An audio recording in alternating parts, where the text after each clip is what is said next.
may pumunta ditong ibang tao, so huwag mong sabihin nandito ako ha. Sige, Nay. Itong kanilang bahay. Pare. Oh, andyan na. Huwag mong sasabihin nandito ako ha. Sige, Nay. Pare. Oh my God. Hello, andyan bang nanay mo? Wala po rito.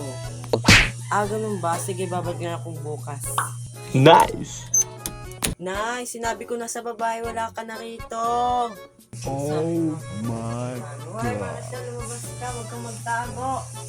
Hala, ba't minalakasan mo yung boses mo? Hoy, Marcel, huwag kang magtago, bayaran mo yung utang mo. Kala mo tatakasan mo ko ha, bayaran mo yung utang mo. Maria. Hala, Nay, sabi daw, magpapabarangay daw. Patay. Sige, sasama ko sa barangay. Hoy, huwag naman lumabas ka, bayaran mo yung utang mo. Oh my God. Tara. Hindi ka na rito. Ay, das. Paano mo ng kap? Itong kasama ko, hindi mo ako nung magbayad ng utang. Itong si Maricel, pagsabihin mo muna kap. Babayaran naman kita. Hindi lang ngayon kasi mahirap pa kami ngayon. So, tama na yan, babayaran naman niya bukas.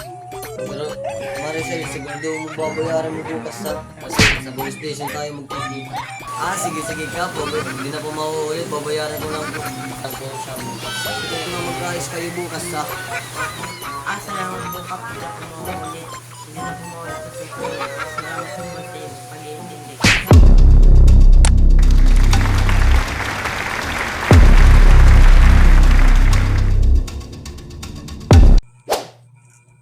Nice.